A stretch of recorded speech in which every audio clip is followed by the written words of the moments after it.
Welcome back to Conversation is King, where we talk love, faith, and relationships. And we've found our way into episode 4. And I remember when we started this, I was trying to fit this entire story in one episode, and we've come to the realization that it's just too, man, it's too much, it's too deep. So last week we were kind of getting into where that shift happened between us, where we started to become intentional about each other, or we made the decision to become intentional about each other. And before we get into that night at the Maverick City concert, we kind of got to go into where we were when that shift happened.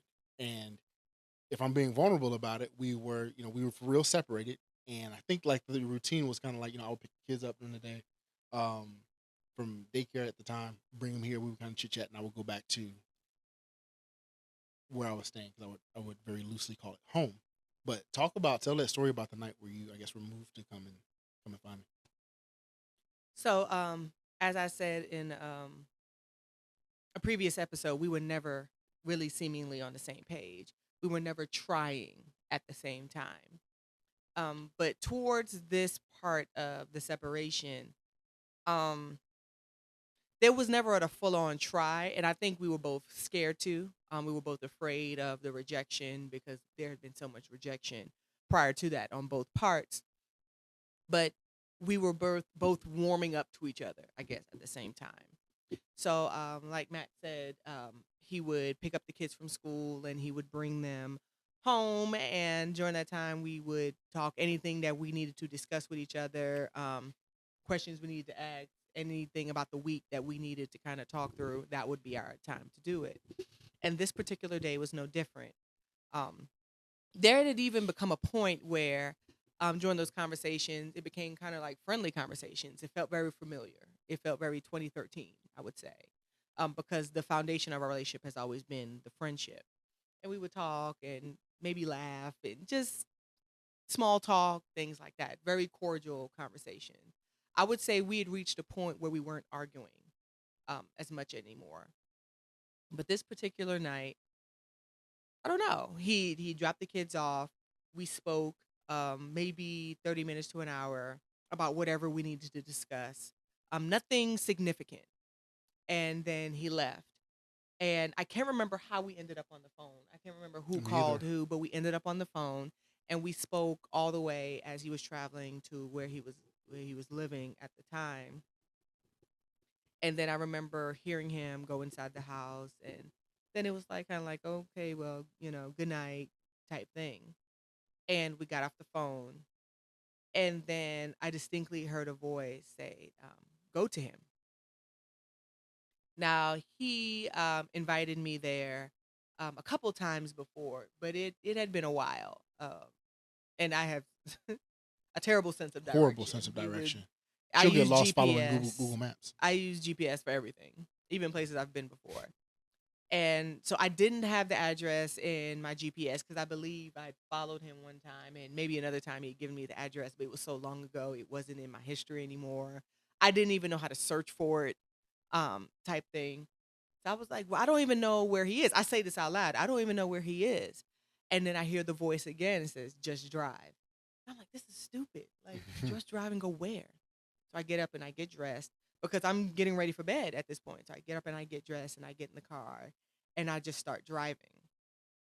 And I'm making turns and I'm not really sure where I'm going. Next thing I know, I see his vehicle. And I'm like, I made it here. I don't know how I did this, but I made it here. So I park behind his vehicle and I walk up to the door and I notice it's pitch black inside the home.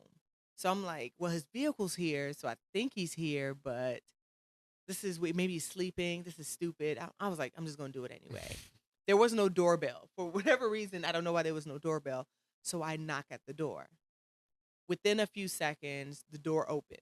No lights come on. I see the silhouette. I recognize the silhouette. I see it's him, and it's dark, and he's just looking at me. He doesn't say anything, and I'm like, "Hey," and he still doesn't say anything, and then he just walks into the home. So I follow him in, and I close the door. It's pitch black inside there, and he walks to his bedroom, the bedroom he was in, and he sits in a chair, and I sit on the bed, and we just start talking. We just start talking. Like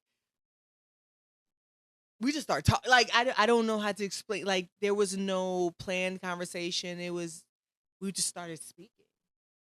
And Yeah, I don't even think I knew you were coming when we were on the phone with each no, other. Yeah. no, because when we got off the phone, it was like, all right, good night, see you tomorrow, type thing. You weren't on the phone when we were driving, or you were driving? No, Oh. mm-mm.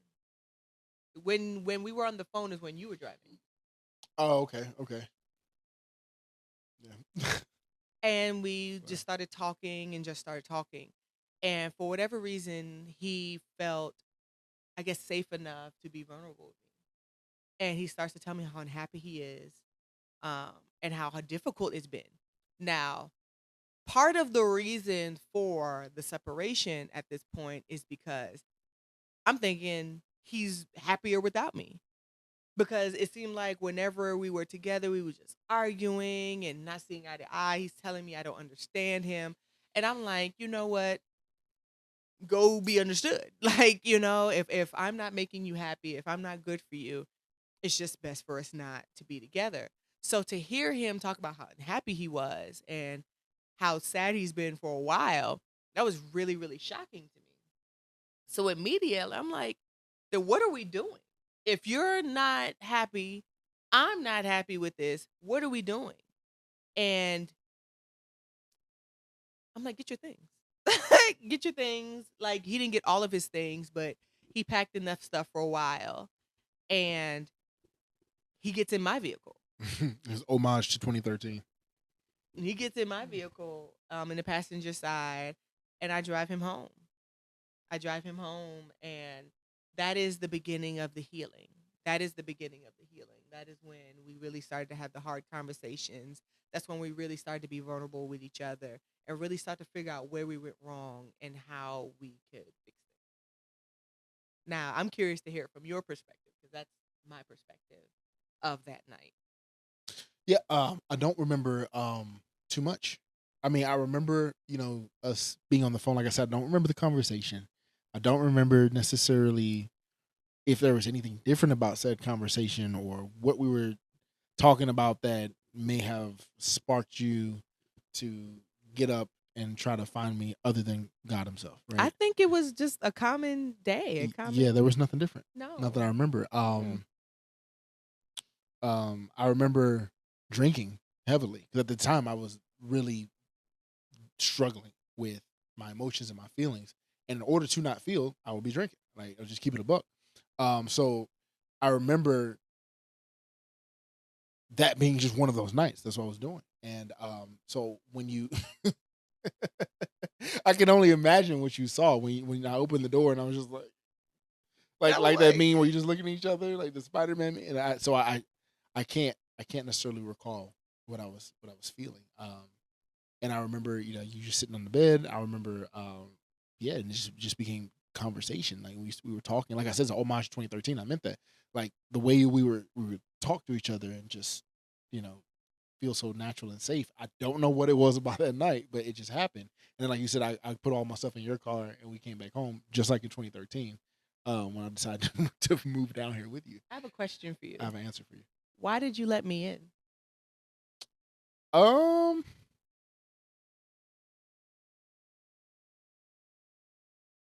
Because we were cordial, mhm. but I don't think we were necessarily friendly. I mean, I don't know. This we had friendly conversation. I don't know. I mean, I didn't feel unsafe with you coming in. Like I didn't have a reason to not let you in. I guess I don't know. I just guess in the moment I just felt safe or felt called to. I don't know. I don't know. and why the things that you expressed to me that night, why hadn't you expressed that previously? What was it about that night that made you want to express it to me then? Mm, I don't know if I was just ready. Like just okay. I need to just say this or whatever.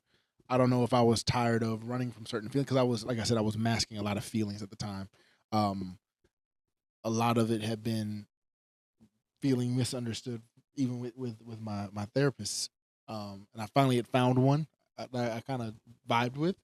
And I think this was more so I don't know, an exercise that maybe he had given me, but I can't remember distinctly what it was. It just was.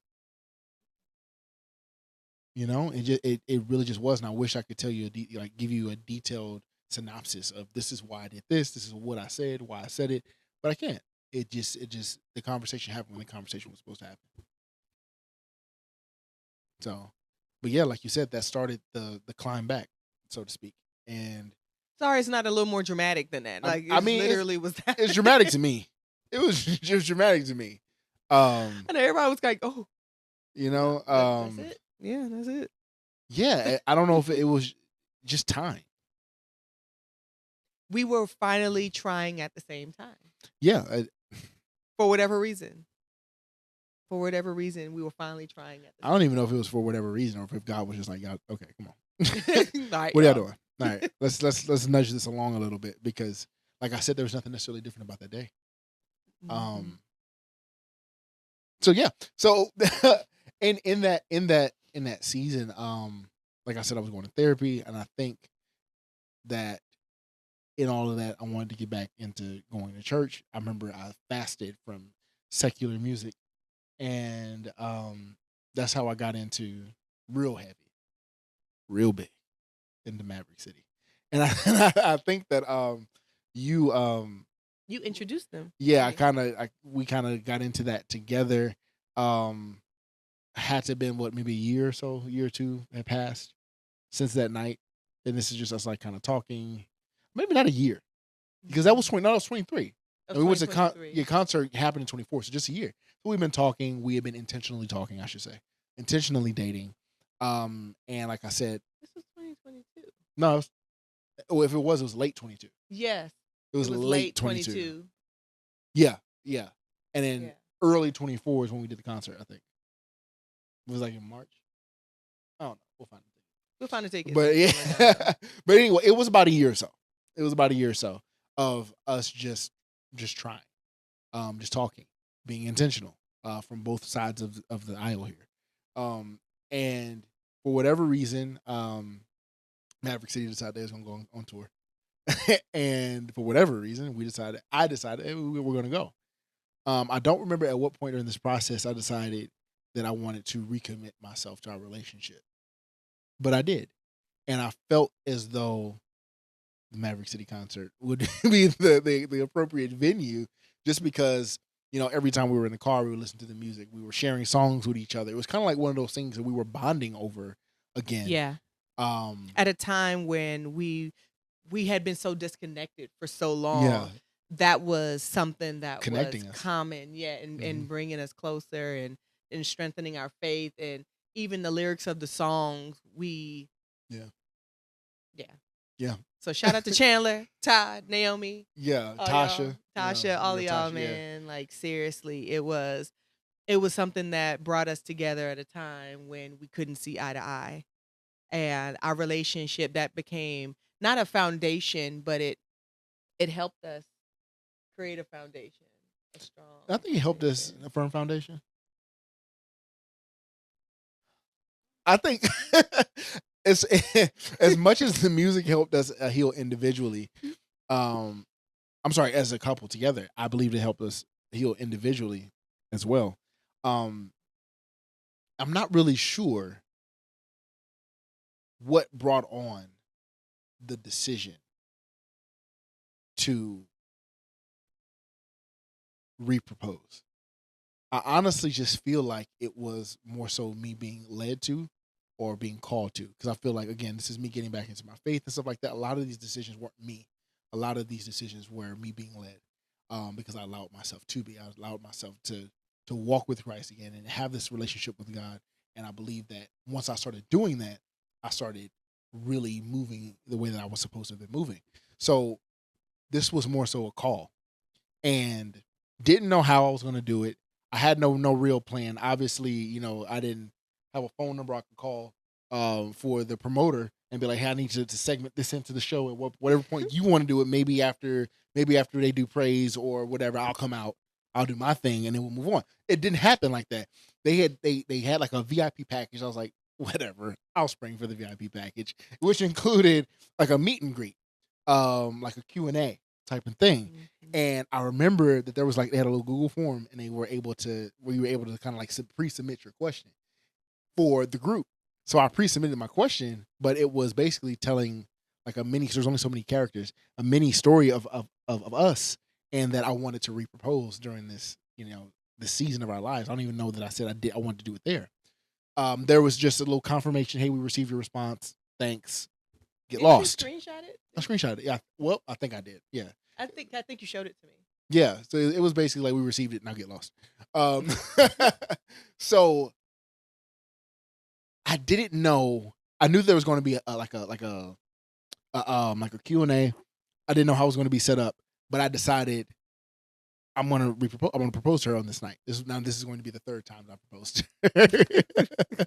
The first time was supposed to be at a wrestling show But in okay. in Indiana, Yeah. and I arranged for her mom, for like her whole family to come up all the way up to Indiana or Illinois for this show where I was going to propose. And there was this huge snowstorm, like the blizzard of yeah. 2014 or whatever it was, 2013, 2014.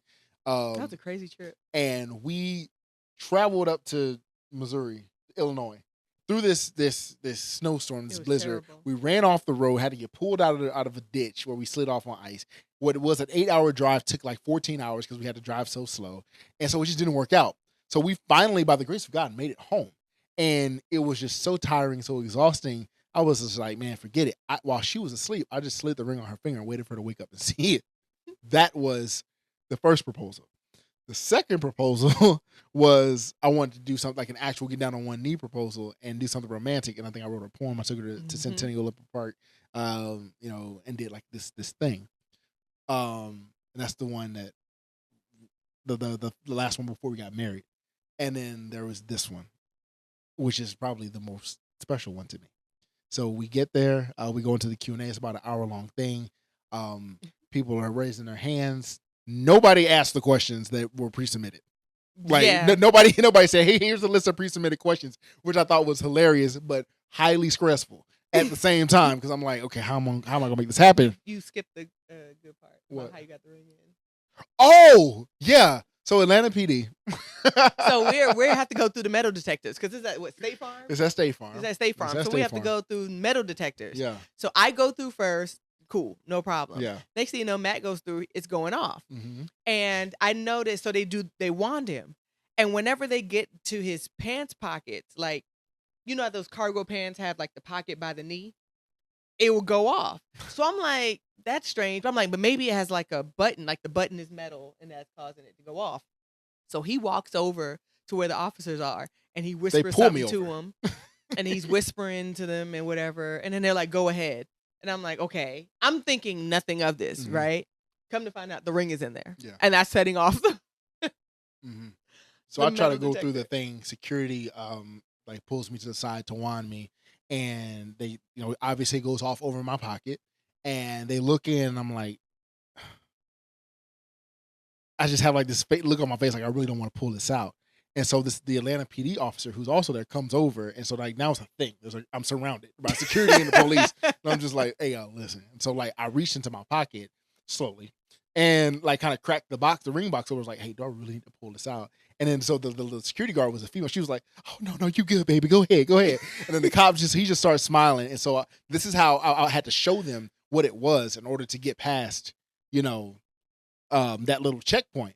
And so she starts, I think she asked me, like, what was that? I was like, oh, I don't want my buttons or something like that. She's like, oh, okay. I kind of played it off. We played it off. It was cool. So we get in there to the Q&A. We get into the Q&A. And like I said, people are firing off the questions. They're raising hands, blah, blah, blah, blah. And then we get to my hand is up. I'm to the point where, like, remember you in grade school and you go like this? Because that's how I was I'm like this. And we get to the end, and the lady who's hosting it, she's like, okay, we got time for one more question. And the person she called on was not me. And I was like, I'm not putting my hand down. I'm not putting my hand down. This is going to happen some way, somehow. And so the lady hosting it, she starts to wrap up. And then out of nowhere, Naomi goes, hold on. Naomi Rain. His hand has been up for a while. Let's just do one more, and let's have him ask his question. She didn't have to do that. Yeah. I wasn't jumping up and down screaming. I literally just had my hand up to the point where it was starting to burn and tremble. And so the lady host, she comes over with a mic, and I can't remember what I said. I'll post the video. We'll post a I video. attach the video to this. Strangers started recording it for us because I had no intention to record it because this is just a moment between. I wanted to do it here because of what Maverick City had meant to us. So that's why it meant so much. The music, the journey, all of that, it meant so much to us. So that's why I wanted to do it here. I had no intention of recording it or anything like that. And I didn't think to record it because I didn't think anything. Right, I'm thinking he's going to ask it, so what y'all like to eat for breakfast? Yeah. I didn't know what question he was getting ready to ask. Yeah. So. She was snotting and everything. There was no room. It was beautiful. No space. And I gave like this little speech, and I was talking, and I said, I do have a question, but it isn't for y'all, or it isn't for you guys. And I turned around and I got down on one knee, and I was like, ah, and then I said what I said, and I think I said something about us, everything we'd been through, and being together for 11 years, and wanting to have forever more with you, and yeah, and then there's Todd. There's Todd being Todd. He didn't pull his phone out, and he's on stage recording, and he's just being silly and hugging himself and laughing, and like then Tasha, she does this prayed over this us. powerful prayer over us and our relationship and our marriage, and beautiful. Yeah, and then that whole night was just they bumped us up to the front row. Yeah, so he had brought really great tickets. It was the VIP VIP package. Mm-hmm. It was great tickets, but then they put us on the front row. Mm-hmm. And we have some footage from that. It was amazing. So Gyra, one of our songs, Gyra, one of our songs, one of our songs. And so Gyra's going on. Chandler disappears from the stage, right? But I'm vibing. I'm like, I'm there. Like the spirit's flowing. Next thing you know, I look to my left. He's just standing there. And he's just standing there. Man, boy. Boy. I scream. He startles me. It's hilarious. We hug. It was he that mad up. It was seriously an amazing experience. Yeah. Yep, and he sang the rest of the song right there with us. It was really cool. Mm-hmm. It was almost like a confirmation. The entire night was. So we'll post some footage from that night somewhere. I'll attach it to there. It was a really powerful night. It was really like I said, confirming experience for me. Yeah. The whole thing was just confirmation, really. And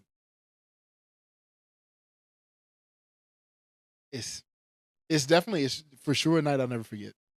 And it's kind of a testament to our story, how just we've had so many confirmations throughout our relationship of this is where we're supposed to be at. And I guess we just got to a place of just such frustration. Yeah. From, disappointment. A human nature standpoint. An offense. Yeah. That we just, we operated from all the wrong places and never truly stopped to, it hasn't been until recently until we included God in our relationship, in my opinion.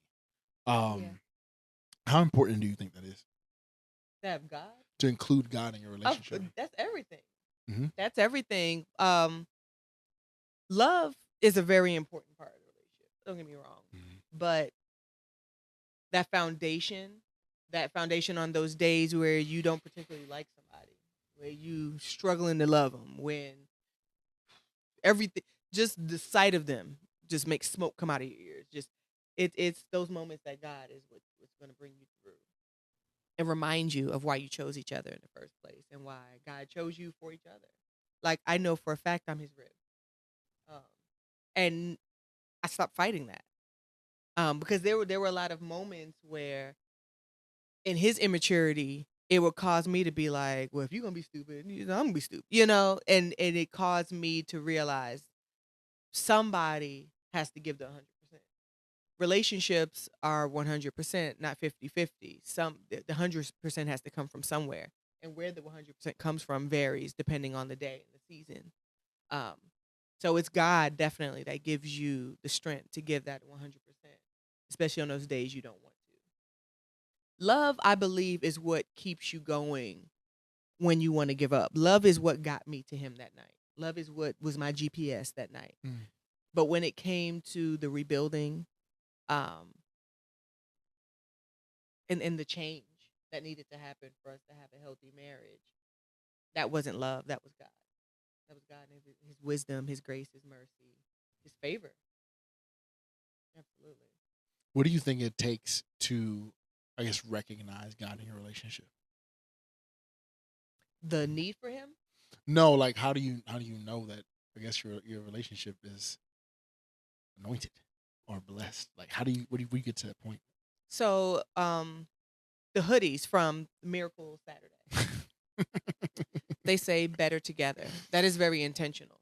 So during our separation, one thing I can absolutely say is we both were fine. We ate every day. We had roof over our heads. We're excelling in our career. We were functioning. We were doing fine. Like, again, people would see us every day and had no idea something was going on Mhm. with us relationally. So we were able to. It's almost like we went back to survival mode where we were before we even met. We're able to survive without each other, but we're better together. We're able to thrive and be our best together. And to me, I think that's indicative that this is God's purpose for us. There are things we've accomplished together that there's no other explanation but God. And if Mhm. we really are honest, everything that we've accomplished together. Everything that we've accomplished, everything we've built individually. Really is no individual. We both have our hands in each other's success. Yeah, Like like it's so honestly, real. yeah, yeah. It's so I real. think for me,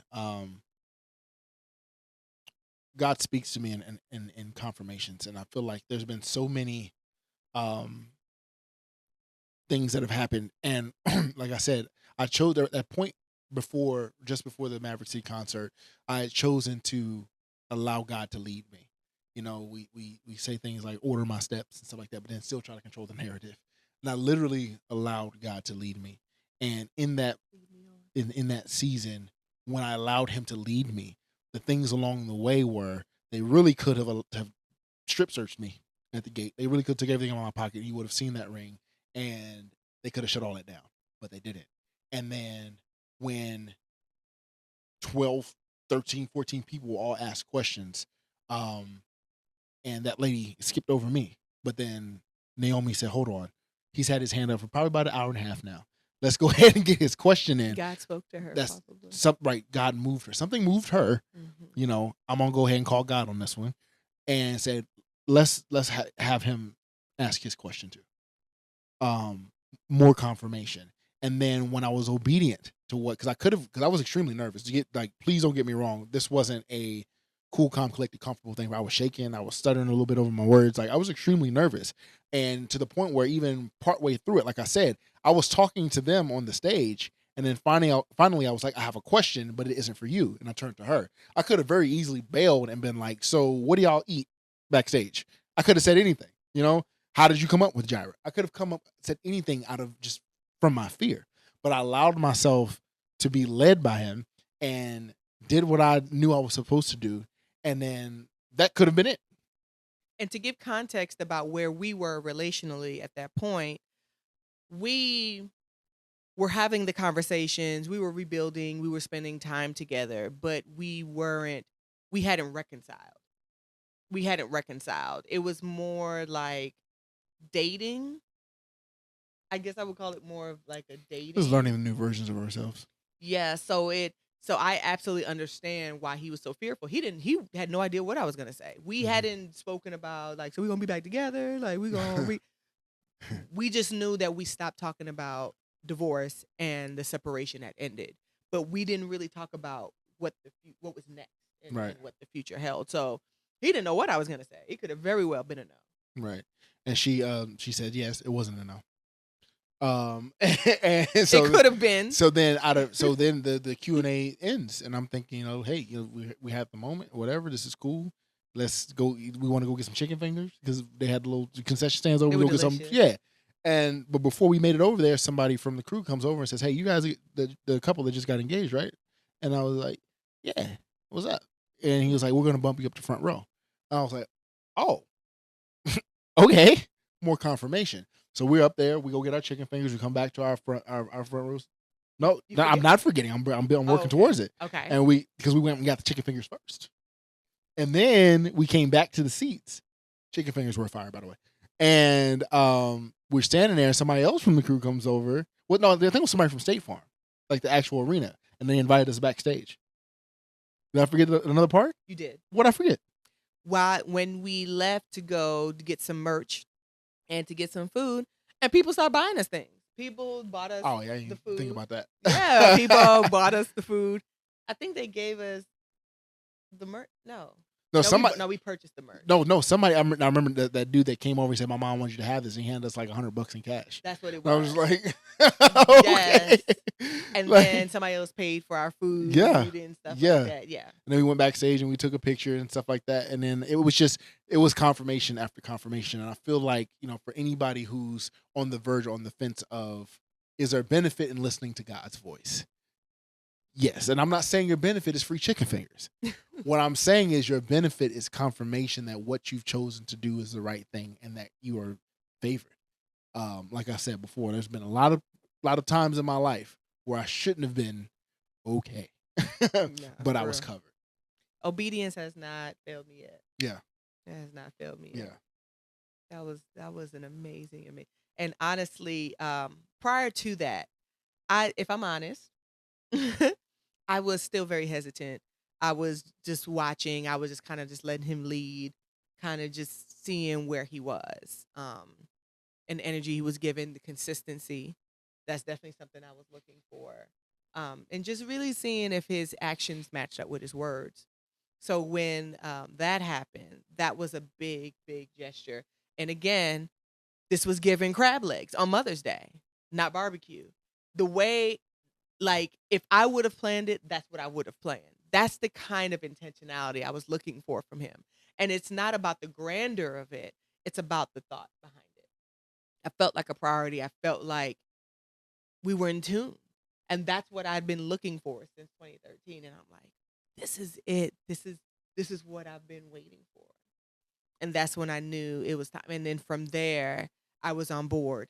And he was going through some adversity prior to that. Like, while I was open to the idea of us reconciling, I was not open yet. I was open to receiving, and I was just kind of watching. I wasn't an active participant as much as he was at that point. But after that happened, then I started to get on board. And we're matching energy, and we kept, and that was 2 years. Yeah, November 2025 is 2 years. November 6th, No? 2025. That is the day you told me that you wanted to recommit to me. November 6th, 2022. Excuse me, 2023. November 6th, 2023 is the day you said you wanted to recommit to me. So November 6th, 2025 is 2 years. And we've recommitted. We haven't actually renewed our vows yet, for several reasons. We'll get to that. But the intentionality is all the way there. Is all the way there. And we're committed. We're in this. We're doing the work every day. The work hasn't stopped. Please The don't work think doesn't that stop. Yeah. once we recommitted, it's like, all right, everything's great now. No. Now we're doing the work we should have done all along. But it's coming from a place of maturity now. And it's coming from a healthy place. For sure. That was heavy. You said we're now doing the work that we should have done all along. Yeah. I feel like people get into relationships and you're very often driven by, oh, he's cute or she fine, things of that nature. And it's very easy to, I think, get lost in the superficial and never actually dive deep enough to truly, honestly connect with somebody. People will go off in relationships, have kids with people, and kind of feel like, oh, I'll have to stay with them for the sake of the children, but you still don't have a real fruitful relationship with that person because you're not being intentional. You're not actually doing the work. Like you said, it's a continuous process. And I think that's something that people truly need to understand. Like, we have these popular phases and these honeymoon phases where it's easy to just go out, have fun, go bowling, date somebody. You see what we call their representative. You never truly meet somebody until you probably about 6 months in. But once you really start to dig through that surface level stuff and you start to become intentional with somebody, that's honestly when it gets good. the cute stuff, the dressing up and going out to the movies and dating and stuff, that's one thing.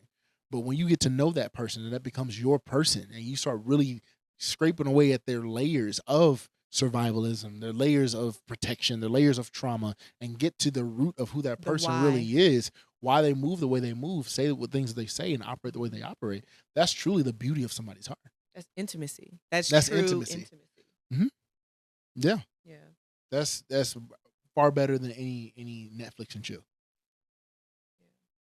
And I think honestly in 2013, it's not that we didn't want to do it. I think number one, we didn't know how, and number two, we were kind of afraid of it because that would have forced us to confront things that individually we probably weren't ready to confront. I'm gonna be honest. In 2013, I didn't even know we needed to. Yeah. You're talking about a 19-year-old kid whose definition of a serious relationship was, moving in with my high school sweetheart. I don't know if I call her sweetheart, but She my high was. school girlfriend. She was. At the time, but I had no, again, blueprint. Like I didn't know that there was more to you other than the fact that you were. And this is such a weird thing to say. I didn't know there was more to you other than the fact that you were cute and I was attracted to you and we had fun together and you were a wrestler like me. But if I'm being honest, that's truly like where my head was at. Like, and I think that's where most people, especially people who are young, that's where their head are at. Their head is at. We vibe on superficial things.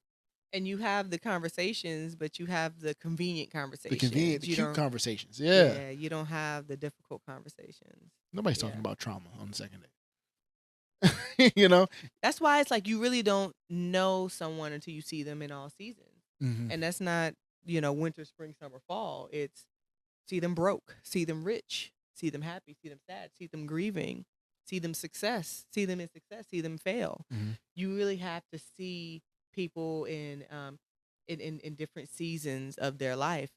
And honestly, people have to see themselves in those seasons. Mm. It's interesting when we get to the WWE episode, that's really going to give so much context to a lot of us during that time. But I think that was Matthew's first time really failing at something. Like at the time, that's what it felt like. It felt like a failure, not knowing it was probably one of the biggest blessings and lessons of his life. But at the time, that was his first time going. So he's going through it and figuring that out. And then I'm trying to go through it with him and figure it out with him. And that was such a confusing time. That was really, really, really, really such a confusing time. But that season was so necessary to our growth. Mm-hmm. It was so necessary to our growth individually and collectively. So it's like you can't run from that stuff. Like you said, it's the crushing and the pressing, the new wine. Shout out to Todd. Like you have to go through things to grow through things. You have to have those hard seasons. That's when you really see what you're made of. And a lot of times you have to see people get what they think they want. Because then you really start to see who they are when they're getting what they want, as well as not getting what they want. It's just so many layers to it. And it's one of those things that only time is the answer. Only time is the answer. I've heard people say that, you shouldn't get married young because, you haven't lived enough yet and things like that. And I don't think it's necessarily about age and maturity as much as it is just about time. You just need time to go through things to really figure out who you are, because who you are frames what you want in relationships and what you need. And also it changes. It changes by the season. So who you are at 20 and what you want at 20 is going to be different from who you are and what you want at 25. Um, so in order to dissect all that, you have to be present. You have to go through some stuff. It's heavy. You That was a know? heavy segment. And what's interesting too That was a is lot. like we talk about the age difference. So when we met, Matthew was 19 and I was 26. So two completely different seasons of life. I had been married before and I had two young children. So I was completely in a different season than him, who was a bachelor, living the bachelor life, getting started, figuring life out. So it was like we were looking for it's I don't know how we ended up here, y'all. Like, seriously. I do not know how we ended up here. It's God. It's amazing. It's really, really amazing. But when I tell you it is the most beautiful thing God I've ever knows who you experienced in need. my life. God knows who you need when you need them.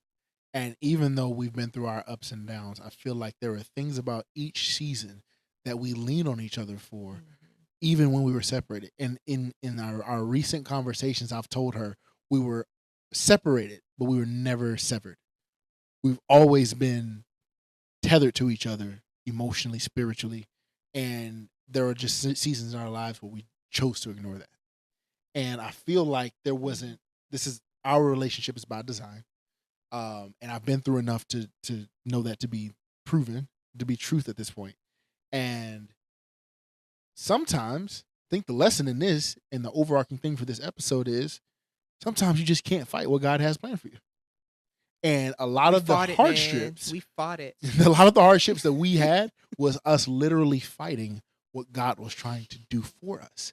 And the moment we stopped fighting what God was trying to do for us, we started to blossom individually and collectively. Yeah. And that has been proven to me over and over, time and time again. Every time I try to take the reins and take control of something, if you want to, like, if I'm getting vulnerable, my experiences with the E is the same way. Like me trying to control and narrate this season of my life when God was trying to pull me out of it and put me into something else, and that's just not, that wasn't my plan. That wasn't what I crafted or created, you know. But looking at the instances where I stopped fighting it, where I'm at in my career now, it's because I stopped fighting it. Us getting are we engaged? Like that just hit me like out of nowhere. Just blindsided me. We're married. Me. We married, but like we got proposed, but we haven't renewed the vows. Are we engaged? Anyway, me doing that was me not fighting it, and we're gonna do an episode about the toxic church, and we experienced the toxic church together recently. And in order for us to grow, man, I tell you, I had me and God, it was on site at one point. I was like, if I ever see God in the streets, it's one-on-one, because why are you taking me through this? You know, especially I'm trying to rebuild our marriage, but we had to go through that together as well. But I say that to say,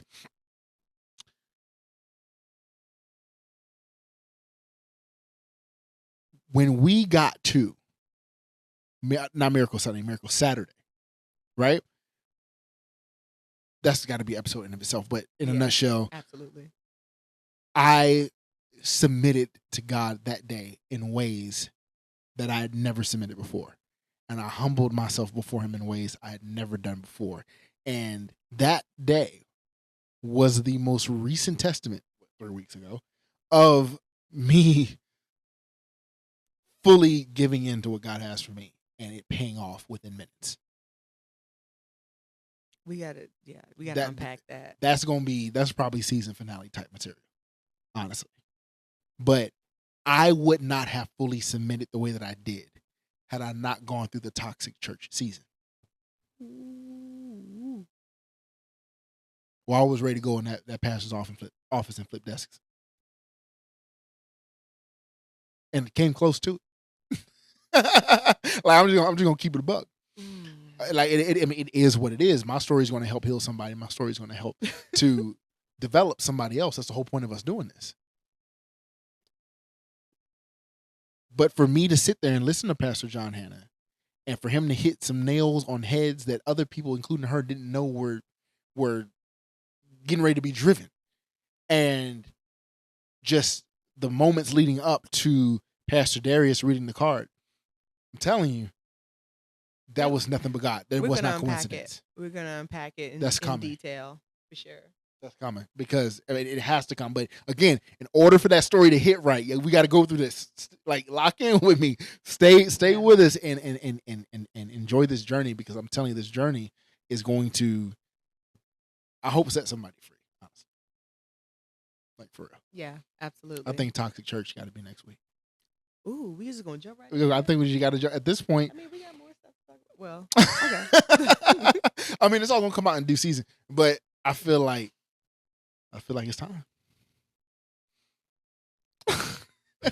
So she's reacting the way that she's reacting because she know how my mouth can get, Yeah. and she knows how I can be, and she knows what. Zero filter over here. Oh, so. yeah, it's been so hard for me to filter myself through these last 4 episodes, and I'm doing good, but he ain't through with me yet, he ain't through working on me, but this is going to be a very real, raw, honest, and vulnerable discussion. It has to be. And I want to take these last few minutes of this episode to prep y'all for the next one. This is going to be an uncovering of the toxic church because, unfortunately, that second way of living life drives people so far away from a relationship. Way is second way.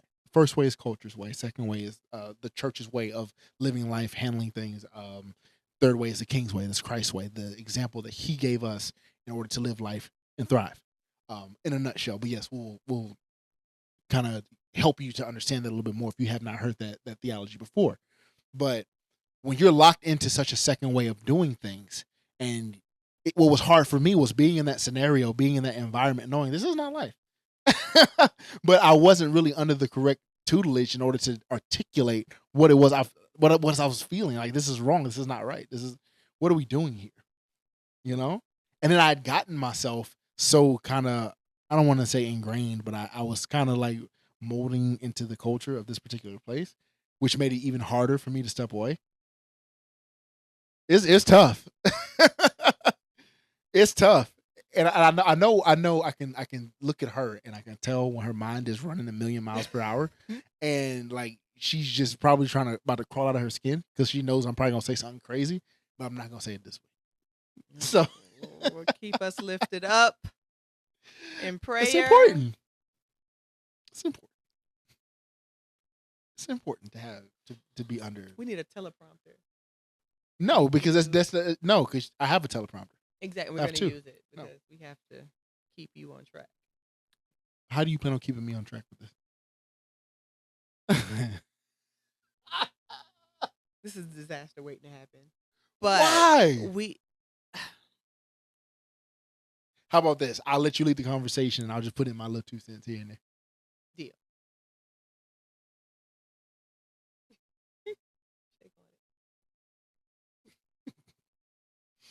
I have no faith.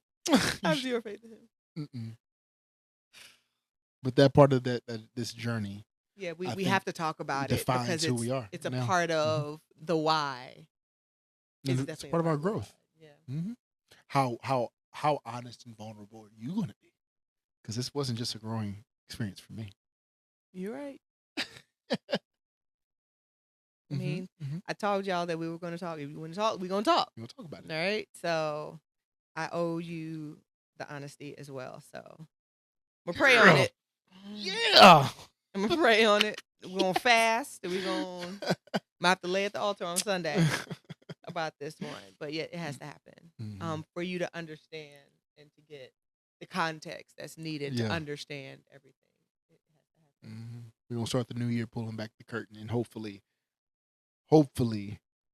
helping to heal other people as well. That's the goal. So next week it is. Let's shake on that. We gonna. No, you gotta shake on my thing. No, let's shake. Okay, let's shake on both of our things together. Let's shake our things together. Come on. This is grudgingly and under compulsion. I want you to know why? It is, absolutely is. Okay. Well, I love you anyway. Because you're foolish. I am. But you mine. Yes. And I'm gonna stick beside you. Hey, look, please. If this story, touches you, reaches you in some way, do me a favor and share it. Subscribe to our page, like and follow us on social media at CIK_POD on Instagram. Connect with us so we can connect with you. Like Delenia was saying before, like a couple episodes ago, give us your questions, give us your comments, DM us. My email is attached to our Instagram page. Reach out. I want to hear what you guys have to say and what you think about this story up until this point. If there's something you want clarity about, if anything, just let's chat. if you have a Conversation going. right, if you have a topic that you want us to cover, you think it would be fun or funny to hear us get into it, send it because I want to get into it. She's got a list of topics that she wants to get into, and I can't wait because I have And no if you want to filter. stay anonymous, that's cool too. So if you just, this is my situation, thoughts, things like that. Mhm. Yeah, absolutely. Like, yeah, let's talk about it.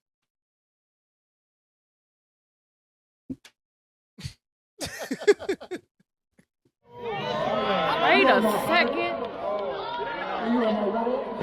And she was y'all, so I just couldn't, I had to take this. I was going to rush this stage. You get locked up. Let me ask this question. So, thank you for the past 11 years that I'm asking for a lifetime.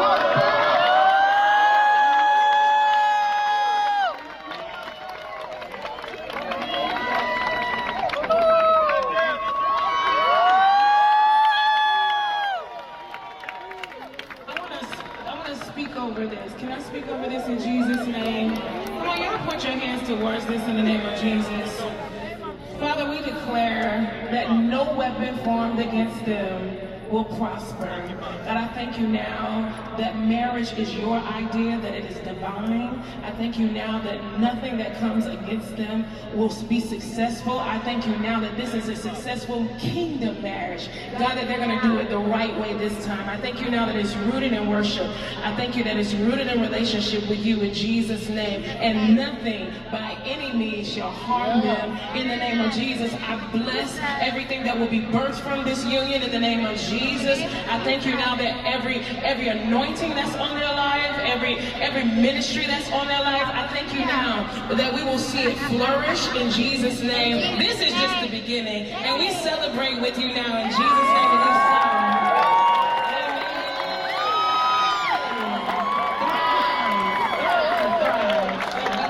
we're gonna let that be the last thing. Jesus. You saved that man from going to jail.